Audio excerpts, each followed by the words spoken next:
We are going to talk about something extremely, almost knocked my coffee over, extremely practical today. So as I've mentioned, starting in Romans 12, Paul is doing the so what to all the doctrine he's been talking about. And so Romans 13, starting in verse 8. So he's talked about offering ourselves offering ourselves, our lives in service to God. That's what we're supposed to do. He talked about everyone having different gifts and working together to make the community happen, to make the community be a community.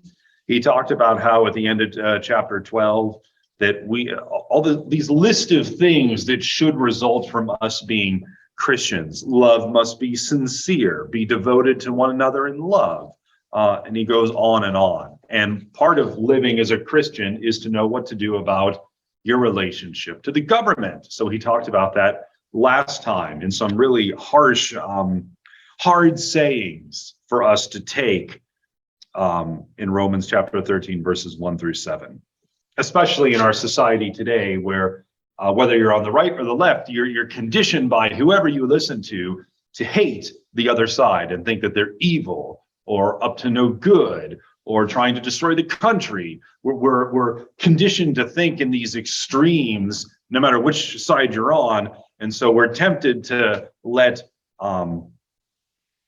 external politics shape our Christianity. And Paul does not want us to do that. He wants us to get along with the government, to obey the government unless we're told to do something contrary to God's law. Obey the government so we can be left alone and get on with our business of calling people out to the Jesus family. And so now we get to verses 8 through 10. Maybe it's just me, but when I think about Romans, I know what's in Romans just off the top of my head from Romans 1 to 12.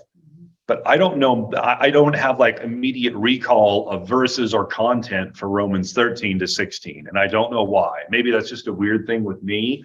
But when I think about what is Romans about, everything I think about comes from Romans 1 to 12.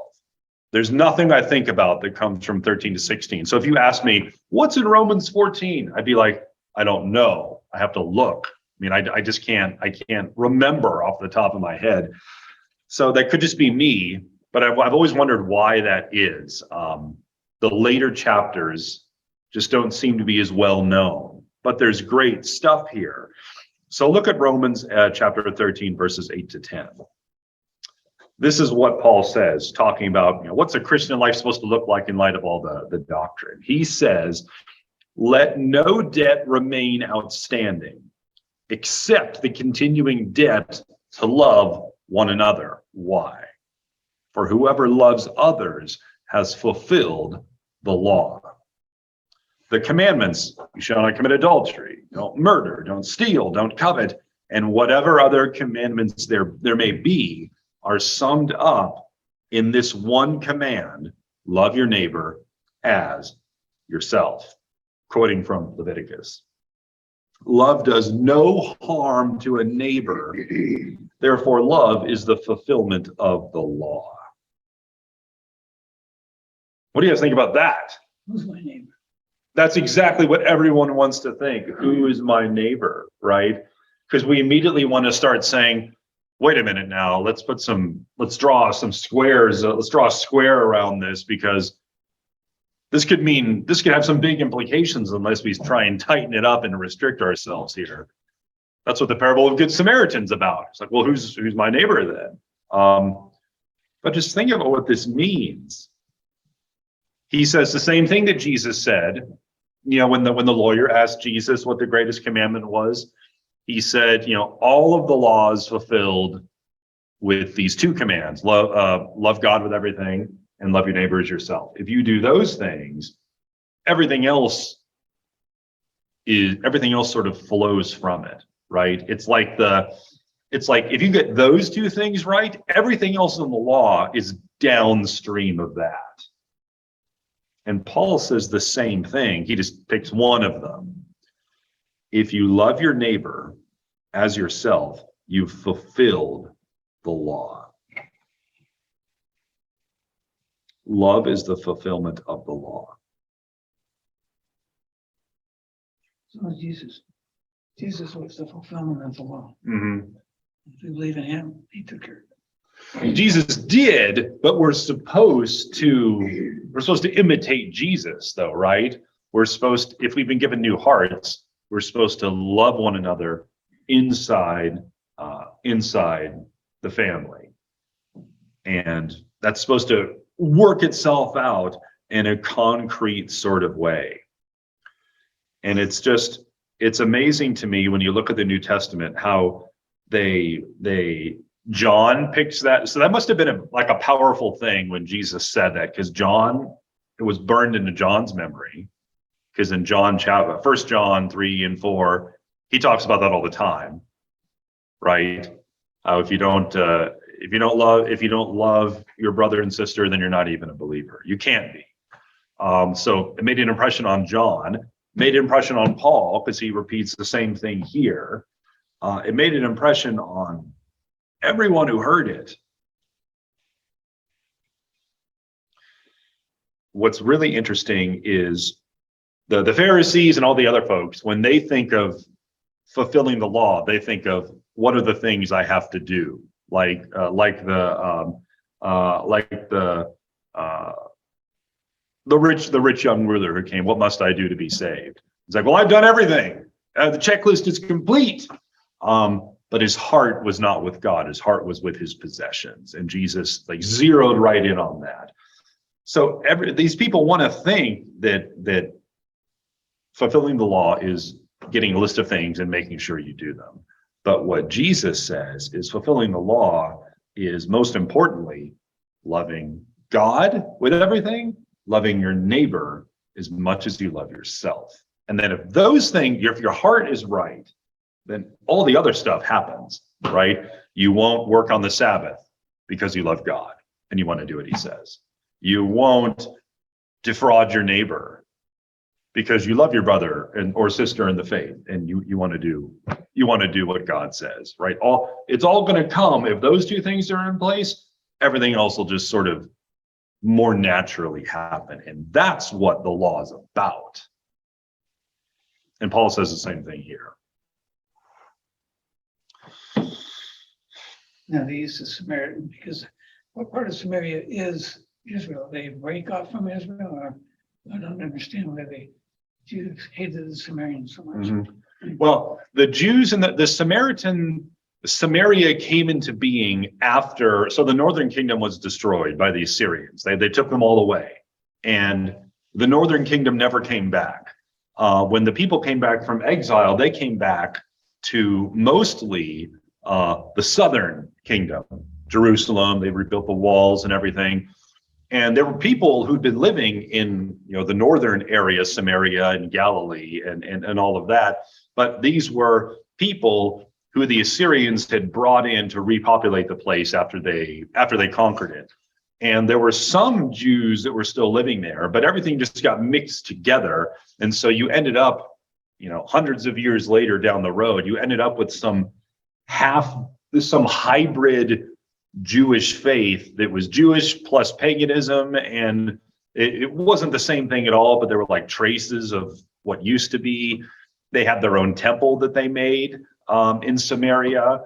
And so when the Jews came back, they looked at these people in up north in the Samaria region, and they were like, you have nothing to do with us. Like Nehemiah and Ezra, they wanted to help Nehemiah and Ezra rebuild, and they were very suspicious. They're like, no, you've got nothing to do with us. We don't even know who you are. And so this animosity built from there. And so by Jesus's day, the religious Jewish people, the popular feeling in Jerusalem and in the Jewish community in the South was that those people up there, these are heretics and weirdos, and you don't even want to travel through their area. You need detour around. You don't want to have anything to do with those guys.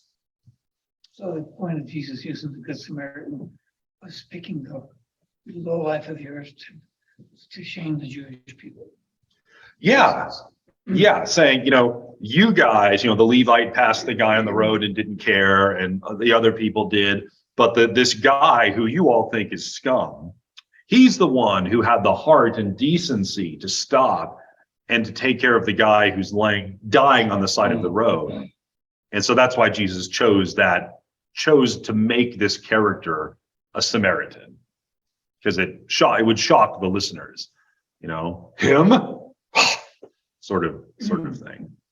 Yeah, I drove by the homeless person on the right-hand side of the road.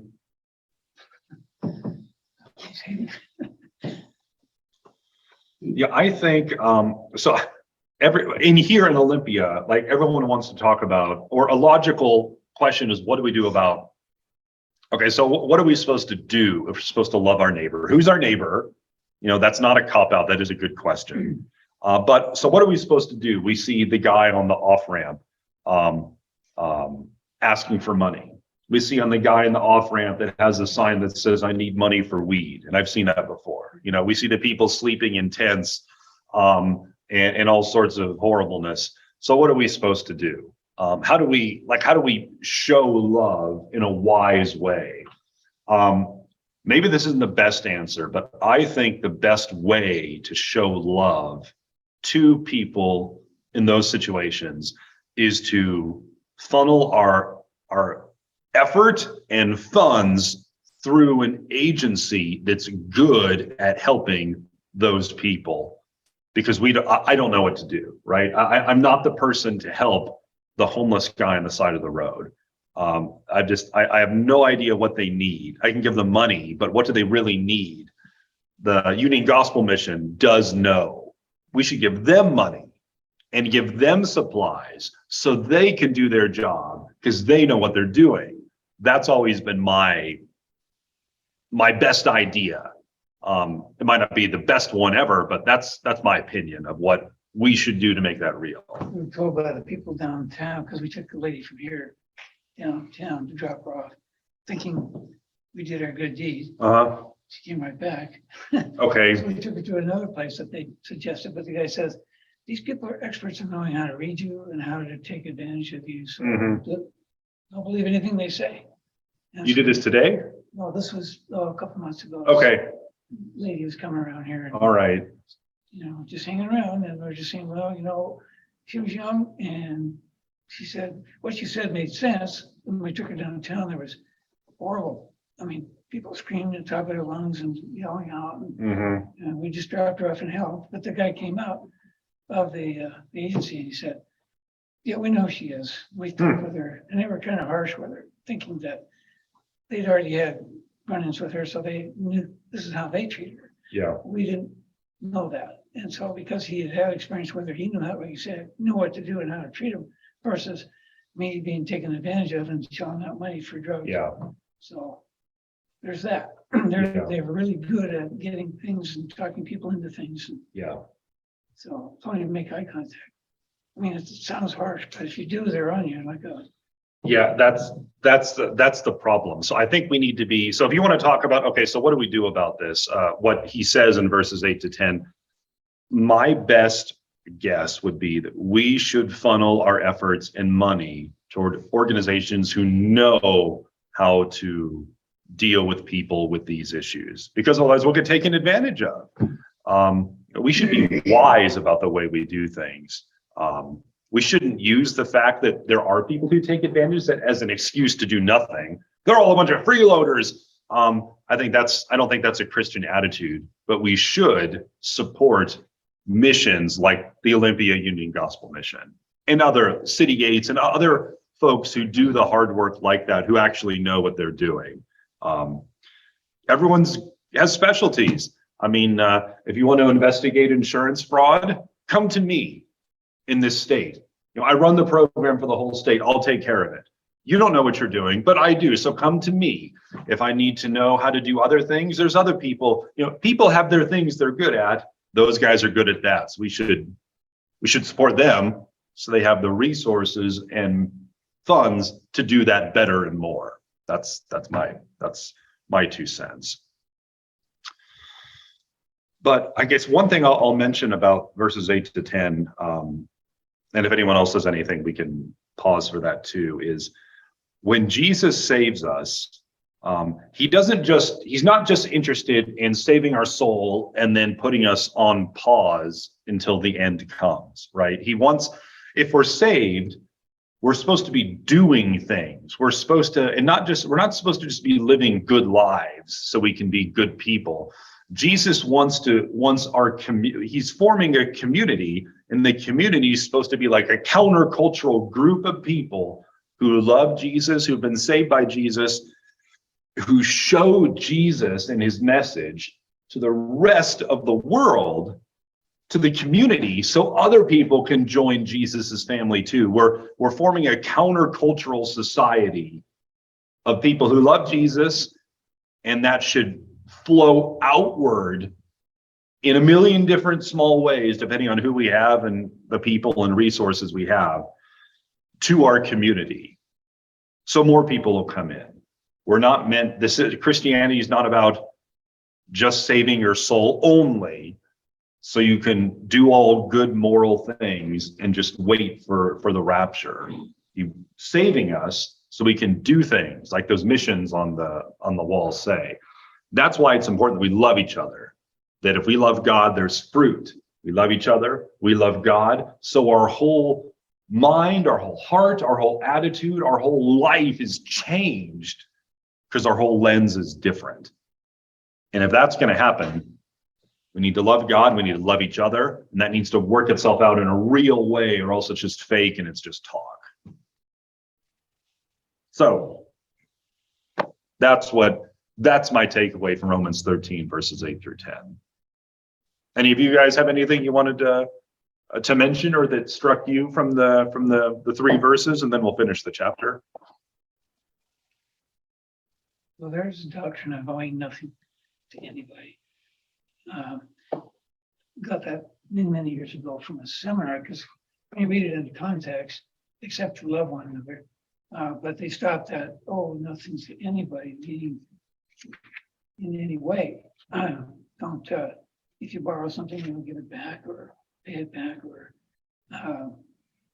but don't be in debt to anybody. And then they gave good reasons why. But you become a debtor nation, then you become a slave to the person that you've allowed to become indebted to. And it made sense that you don't want to become a slave of somebody else because you're in debt. And so I don't know if there's another verse that talks about that. It's just one verse that I know. And it kind of stuck with me a long time that, yeah, I don't want to be in debt. You know, people have to buy a car, so you're in debt. They have to buy a house, or so you're in debt. There's always most people have credit cards, so they're in debt to the credit card company.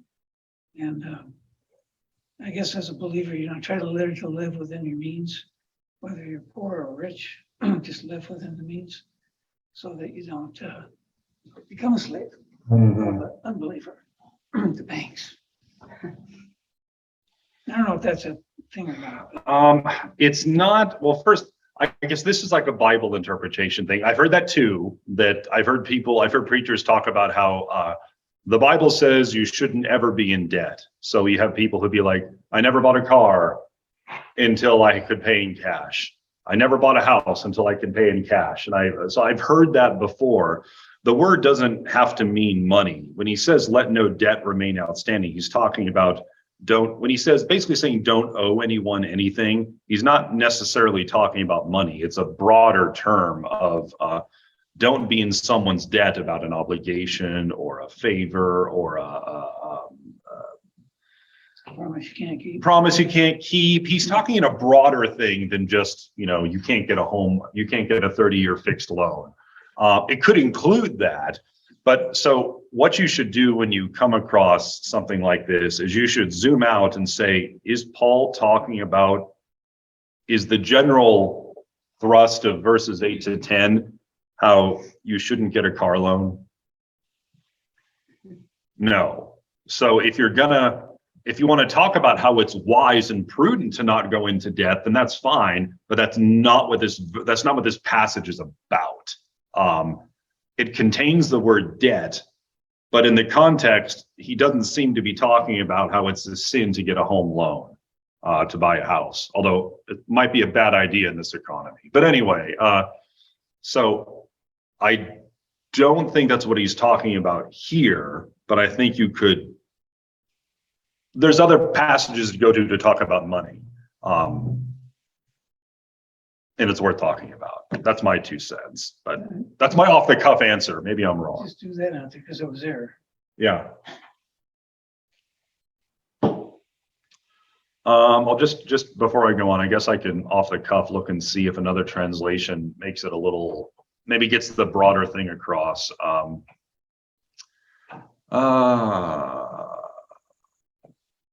No, other ones say, owe no one anything except to love each other. It doesn't have to mean money. It just could mean an obligation or a promise, or I gave my word.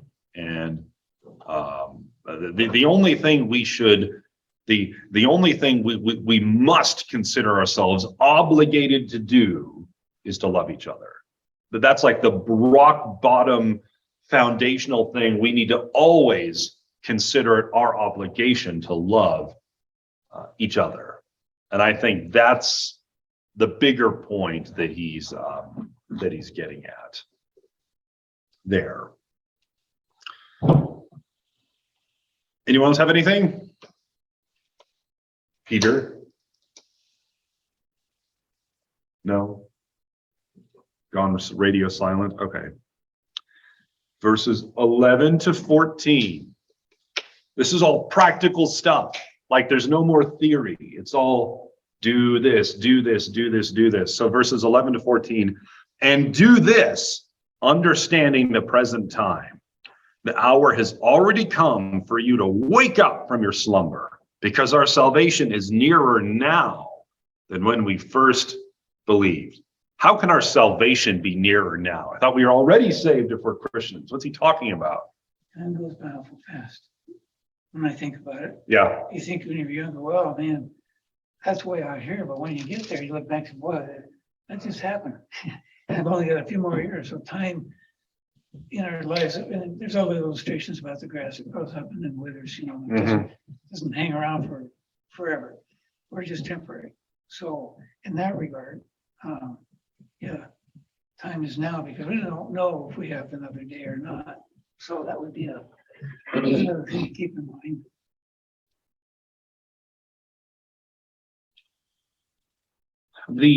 So when he means our salvation, what's he talking about? He's talking to Christians who are already saved. What salvation is this in Romans 13 verse 11? What's he talking about? Cue the Jeopardy theme song. Salvation is near. I mean, we always talk about our salvation as we have a promise now. We haven't really been saved until we're actually standing before God, but we've been saved. We have a down payment. It's already there. Yeah. And we're just waiting for that appearing where we're going to be for. Yeah. So in so that's Titus 2:11. You know, we're waiting for the glorious appearing of our Lord and Savior Jesus Christ. You know, so when it says this is a translation thing. When it says our salvation is nearer now than when we first believed, because the word is translated as salvation, we have that question of, I thought we already were saved. The word means rescue. Salvation is a rescue, so it works. But in this context, he's talking about being with Jesus. Our rest, where Jesus comes for us and takes us home, right? We're saved, but we're here. But he's going to come and bring us home. He's going to come and abolish evil, and we're going to live in a better world that he's going to make. That's the salvation, or that's the rescue that we're waiting for. We've been rescued, but now we're waiting to really be rescued from here, from this place, from this world, from our sin that's still there and bursts out sometimes. So what Paul's saying is it's getting closer, right? Every day is one day closer. I had this guy in the Navy.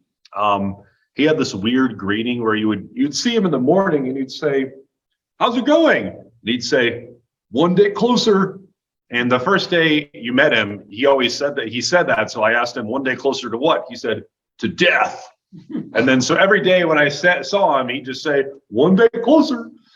So that's the same sort of thing that Paul's saying, but not with death. I mean, we're one day closer to Jesus coming back to finally rescue us. That's what Paul means. So if that's true, and the time is growing shorter, we're supposed to be serious about our faith, which is what he says. The night, in verse 12, the night is nearly over. The day is almost here. So let us put aside the deeds of darkness and put on the armor of light. Darkness, light. Let us behave decently, as in the daytime, not in carousing and drunkenness, not in sexual immorality and debauchery, not in dissension and jealousy. Rather, clothe yourselves with the Lord Jesus Christ and do not think about how to gratify the desires of the flesh. All this light and darkness stuff. You know, we always do bad things, dark. You know, a neighborhood could be totally normal in the daytime, but when darkness falls, bad things start happening, right? There's just something about darkness that cloaks you, makes it difficult to see, that gives people they feel like a license to go do things. And so Paul is using that and saying, put aside the deeds of darkness and let's act like it's daytime. In daytime, you're not running around breaking into businesses or doing anything. This is all a metaphor. In the daytime, we act properly, kind of. You know, we act more proper. The light is dawning, so we need to act like it's daylight. Act like it's already here, because Jesus is coming, and every day is one day closer to when Jesus returns. So he's telling us, guys, be serious about your faith. Be serious. These are serious times. And every age thinks it lives in really serious times, and it does. You guys are old enough to remember, the energy crisis and the gas prices in the 70s with Carter. And then good times came when Morning in America came in the 80s. Better times came for some people. So every age, there's things to worry about. There's things to worry about today. 8.5% inflation, China, potential war with China. There's things to worry about in this world. These are serious times. Bad things are happening. Bad things are always happening. But Paul says, in light of the fact that Jesus is coming is closer, we need to be serious about our faith. This isn't something to play around with. Do we actually love God? And do we actually love our brothers and sisters? Do we want to be a community, a countercultural Jesus community, so we can push the message out to a world that needs to see Jesus and not just hear about him, but see him in us?